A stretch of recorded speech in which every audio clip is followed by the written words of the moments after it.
In a quiet rural community surrounded by tall palm trees and red dusty roads, people once lived happily, children ran freely in the village square, farmers worked their lands. And the sound of laughter filled the air every evening. But everything changed the day of the old. Woman appeared, no one knew where she came from. She walked slowly through the village paths with her head always bowed, her long gray hair covering her face. She never spoke to anyone. She never looked up. She simply walked a step by step through the village at first. The villagers ignored her, but strange things began to happen wherever the old woman passed. Misfortune followed. A farmer's crops would suddenly dry up overnight. A trader's goods would mysteriously spoil. Families began to quarrel and homes fell into sadness. Children became sick without explanation. The villagers whispered among themselves, "Who's that woman? She walks like a shadow. Do not cross her path." Soon, fear filled the community. Whenever people saw the old woman coming, they quickly closed their doors and pulled their children inside. Years passed. The old woman continued her silent walks, slowly draining the life and joy from the village. Then one stormy night, when thunder rolled across the sky and rain beat against the rooftops, a baby boy was born. His mother named him Obina, which meant father's heart. From the day he was born, strange things surrounded him. When he cried, the wind would blow softly. When he laughed, birds gathered near the house.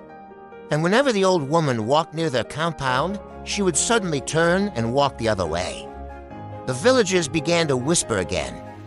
This child is different. Years passed, and Obina grew into a strong and fearless young boy. Unlike the others, he was not afraid of the stories about the old woman. One evening, while the sun was setting and the sky burned orange, Obina saw her walking slowly down the silent path. Her head was still bowed. The villagers watching from their houses shouted to him, "Obina, stay away!" But Obina did not run. Instead, he walked toward her. Step by step, the old woman stopped. For the first time in many years, someone had dared to face her. She slowly lifted her head. Her eyes were dark like a deep night. "Why are you not afraid of me?" she asked in a dry voice. Obina stood tall. "Because fear is what feeds your power," he said. And today it ends, the old woman let out a cold laugh. The wind suddenly began to swirl around them, and the ground trembled beneath their feet. "You are only a boy," she said. "I have broken this village for years." Obina closed his eyes and remembered the suffering of the people, the sick children, the empty farms, the fear that had lived in their hearts. Then he spoke loudly. "You will not destroy this community anymore." Suddenly, a bright wind rose around him. The trees shook and the dust lifted from the ground. The old woman tried to move, but her feet would not obey. For the first time, she was afraid. Obina stepped forward and struck his staff against the ground. "Leave this place and never return."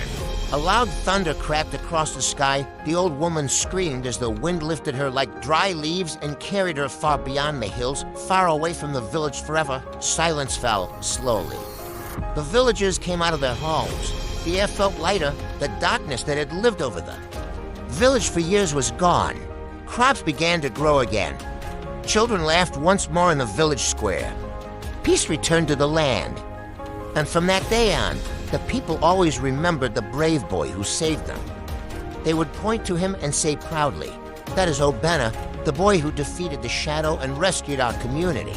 And the silent path where the old woman once walked was never feared again.